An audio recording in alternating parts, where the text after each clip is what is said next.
Hollywood silver screen presenting lift.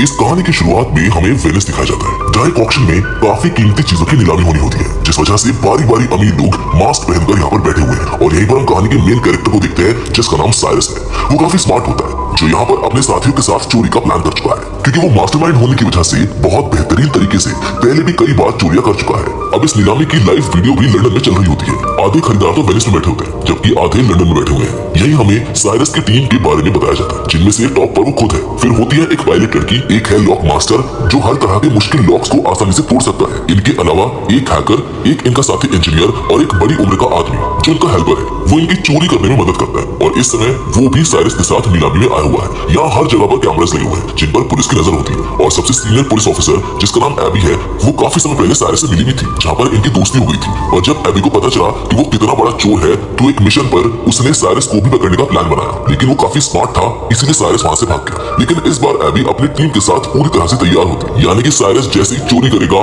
वो उसको रंगे हाथों पकड़ लेंगे। जिसके बाद हम देखते हैं कि नीलामी अब शुरू हो गई है। सबसे पहले एक काफी महंगी पेंटिंग बनाया जाता है, जिसकी बोली 1 करोड़ की लगती है, मगर आखिर समय में वो 2 करोड़ की बिक जाती है। पर साइरस और उसके साथी, जो पहले से उस पेंटिंग को चुराने की फिराक में बैठे हुए थे, ये उस पेंटिंग को कस्टमर तक पहुंचने से पहले ही चोरी कर लेते हैं, जिसको उसी समय ब्लैक मार्केट में 2 करोड़ का बेच भी दिया जाता है। जिसके बाद बारी आती है सबसे खास चीज की, जो एक जबरदस्त क्रिएशन है। इसकी ओनर ने इस क्रिएशन को बहुत मेहनत से बनाया है, जिसका नाम NFT होता है। और क्योंकि इसको बनाने वाला क्रिएटर अपनी पहचान बताना नहीं चाहता था, इसलिए उसने चेहरे पर मास्क लगाया हुआ होता है। अब ये क्रिएशन NFT में तकरीबन 200 कैमरास लगे हुए हैं, जो वीडियो रिकॉर्ड करके बहुत अच्छी वीडियो एडिट कर देते हैं। अब इसकी नीलामी शुरू होती है, जिसके प्राइस बढ़ते ही रहते हैं। लेकिन तभी साइरस की टीम की हैकर यहाँ पर अपना काम करती है। वो एक बटन दबाती है और साथ में बोलती है लिफ्ट। ऐसा होते ही वहाँ की सारी लाइट्स बंद हो जाती है, धमाके होने लगते हैं, जिस वजह से हर तरफ अफरा तफरी मच जाती है। अब जहाँ अमीर लोग भागने का सोच रहे होते हैं, यहाँ साइरस अपना काम करता है। जबकि वो 2.5 करोड़ की बोली भी साइरस ने खुद नहीं लगाई होती है, इसीलिए वो अब NFT के क्रिएटर के पास आता है और उसको कहता है कि आप मेरे ठिकाने पर आ जाओ, जो एक शिप है।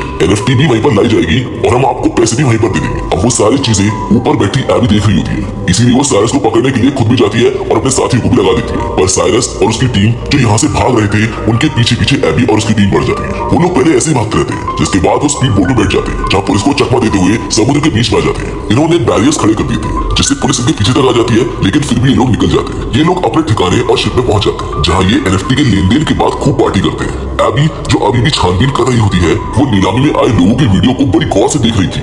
उसकी नजर साइरस के साथ ही हेल्पर पर जाती है, जो अभी भी वहीं पर होता है, इसलिए ये लोग उस तक पहुंचकर उसको पकड़ लेते हैं। उधर पता चलता है कि इन चोरों ने जब NFT को चोरी किया था, तो ब्लैक मार्केट में उसकी कीमत बढ़ती गई, जिसे एक्टिवेट करने के लिए इन्हें उसके असली मालिक की जरूरत थी, इसलिए ये उस क्रिएटर को उठा लाते हैं।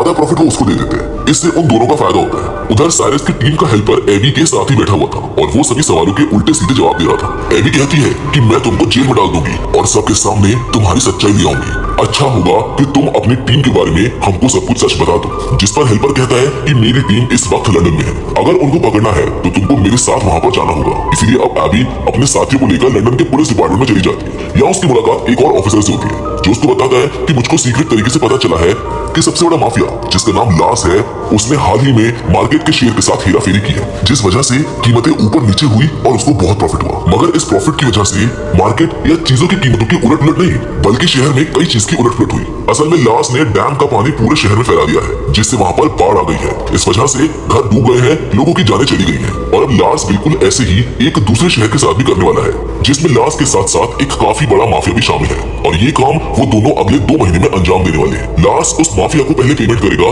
जिसके बाद वो डैम के बैरियर्स हटवाने की इजाजत दे देंगे। इस तरह से उस शहर में भी बाढ़ आने से तबाही होगी। पर लास उसको जो पैसा पे करेगा, वो पैसा नहीं बल्कि सोना होगा, वो भी 1-2 किलो नहीं, बल्कि पूरे 10 टन। और अब उनकी इस डील को मुझको तोड़ना है और पेमेंट रुकवाने के लिए मुझको तुम्हारी जरूरत है। एबी कहती है कि मेरी, मैं इसमें क्या मदद कर सकती हूँ। जिस पर वो ऑफिसर बताता है कि हमें एक ऐसे बंदी की तलाश है, जो चोरों की तरह ही सोचकर चोरों को पकड़ सकता है। जाहिर है इस काम के लिए किसी मास्टरमाइंड चोर की जरूरत होगी, और वो कौन है तुम अच्छे से जानती हो।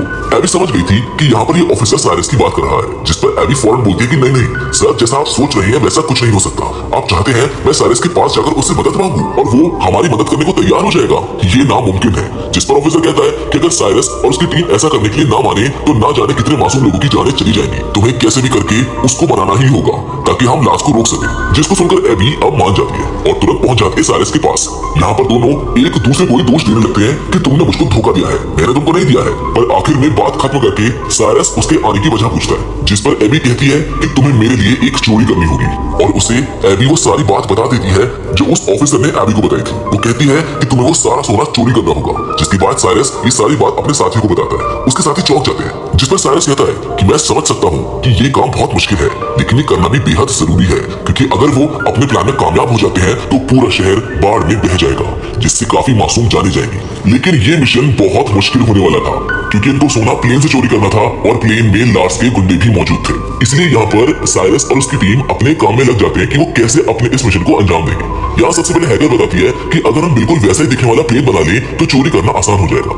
पर सवाल ये है कि वैसा प्लेन आएगा कहाँ से? इस पर साइरस कहता है कि नीलामी घर में मैं एक अमीर लड़की से मिला था जो प्लेन के लेन देन में काम करती है। उसके पास एक ऐसा प्लेन है जो थोड़ा बहुत उससे मिलता जुलता है, जिससे हम खुद चेंज करके वैसा बना सकते हैं। तो हो सकता है कि शायद वो हमको प्लेन दे दे। इसलिए अब ये सारे लोग उस प्लेन डीलर के पास पहुंच जाते हैं जो इन्हें वही आलिशान प्लेन दिखाती है। ये काफी खूबसूरत भी था लेकिन इसको उड़ाना मना था क्योंकि इसमें कई सारे एलईडी ग्लास लगे हुए थे, साथ ही बहुत ज्यादा शोर भी करता था। इसलिए डीलर अपना प्लेन देने से मना कर देता है। लेकिन एबी उसको बता देती है कि मैं एक पुलिस वाली हूँ और इस तरह के प्लेन तो रखना वैसे भी इलीगल ही है और अगर तुमने ये हमको नहीं दिया तो तुमको जेल की हवा खानी होगी। जिस पर आखिर में वो मान जाता है। अब प्लेन तो मिल गया था लेकिन अगली सबसे बड़ी प्रॉब्लम ये थी कि रडार पर हेरा फेरी कैसे की जाएगी, जिसके लिए इन्हें बनाना होगा पीएसआई जो इस तरह के सिग्नल बनाएगा जिससे हवा में दो प्लेन उड़ रहे होंगे मगर वो सिग्नल सिर्फ एक का ही दिखाएगा।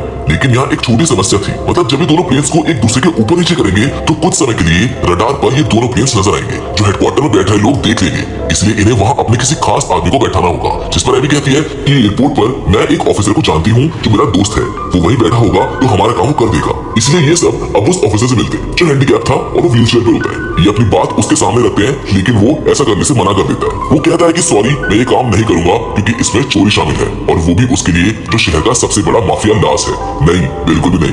पर तभी साइरस कहता है कि मैं इस काम के बदले तुम्हें 10 लाख दूंगा, जिसके लिए वो ऑफिसर मान जाता है। इसीलिए ये सारी टीम अपने अपने काम पर लग जाती है और इस प्लेन को ये लोग बदलने लगते हैं। जिसके बाद पीएसआई की मशीन बनाई जाती है जो सिग्नल्स में हेराफेरी करेगी, जिसका साइज बहुत बड़ा लग रहा था जो किसी बॉम्ब से कम नहीं लग रही थी। इसलिए एबी हैकर को कहती है कि ऐसा करो, इस पीएसआई मशीन के छोटे छोटे कई सारे हिस्से बना दो जो हर एक मेंबर को दिया जाएगा ताकि वो पूरे प्लेन में इसको अलग अलग जगह पर लगा सके। इस तरह काम आसानी से हो जाएगा, जिसके लिए हैकर मान जाती है और काफी मेहनत करने के बाद वो पीएसआई मशीन के अलग अलग हिस्से बना देती है। जिसके बाद आखिर इनका फाइनल दिन आ जाता है जहाँ सब लोग अपने अपने हिसाब से तैयार हो जाते हैं। इन्होंने आधे टिकट बिजनेस क्लास के लिए थे और आधे इकोनॉमी क्लास के, ताकि ये लोग पूरे प्लेन में फैल जाए। जहाँ पर इनको पता चलता है कि लास्ट के 2 गुंडे बिजनेस क्लास में हैं और 3 गुंडे इकोनॉमी क्लास में हैं, जबकि बाकी के 10 लोग नीचे सोने के साथ हैं। अब ये पूरी टीम अपनी चोरी को अंजाम देने के लिए तैयार होती है। हैकर ने सभी कैमरास को हैक कर लिया होता है ताकि हर एक चीज पर नजर रखी जा सके, जबकि लॉक मास्टर ने अपने हिस्से की पीएसआई मशीन बाथरूम में जाकर लगा भी दी थी। इनका एक साथी डर गया था इसलिए वो इस मिशन पर साथ नहीं आया था। तब उसके हिस्से का काम एबी करती है। वो अपने बिजनेस क्लास के बाथरूम में जाकर दूसरी पीएसआई मशीन को वहां पर लगाने लगती है, पर तभी एक झटका लगने की वजह से वो मशीन छूटकर नीचे गिर जाती है, जिससे वो मशीन टूट जाती है। उसके कई सारे टुकड़े हो जाते हैं, जिससे अभी काफी परेशान हो जाती है क्योंकि उसको कैसे भी करके उन टूटे हुए हिस्सों को जोड़ना है और मशीन को फिर से चालू करना होगा। उसको वो हिस्सा वहां पर लगाना जरूरी है, मगर अब गुंडे भी वॉशरूम में आना चाहते थे और अगर उन्होंने ये देख लिया तो उनका प्लान चौपट हो जाएगा। वो सबको शूट करके मार देंगे। लेकिन यहाँ ठीक समय पर साइरस आ जाता है और अभी दोनों मिलकर मशीन को जोड़कर वहां पर लगा देते हैं, जबकि पायलट अपने स्मार्टनेस से अपने प्लेन को उस बड़े प्लेन के नीचे ले आती है। साथ ही पीएसआई के एक्टिवेट होने का वेट करने लगती है ताकि दोनों प्लेन्स का रडार एक ही सिग्नल दे। इसलिए अभी हेडक्वार्टर के रडार में 2 ही प्लेन्स के सिग्नल आ रहे थे, जिसे देखकर एयरपोर्ट ऑफिसर की साथी कहती है कि हमको इस बारे में ऊपर खबर देनी चाहिए। जिस पर वो ऑफिसर जो एबी का साथी है वो जवाब देता है कि शायद ही मामूली सी खामी होगी जो 2-3 मिनट में ठीक हो जाएगी। वो उसको अपनी बातों में उलझाने लगता है। जिस बीच पीएसआई के एक्टिवेट होते ही पायलट अपने वाले प्लेन को दूसरे प्लेन से कनेक्ट कर लेती है और ऐसा होते ही सिग्नल मिलने लगते हैं और रडार पर एक ही प्लेन शो होने लगता है। जिसके होते ही वो ऑफिसर अपने साथी को दिखाकर कहता है कि देखो मैंने कहा था ना, ये खराबी है और जल्दी ठीक हो जाएगी। अब उधर लॉक मास्टर नीचे वाले एरिया में पहुंच जाता है जहाँ सोने वाली तिजोरी पड़ी हुई है।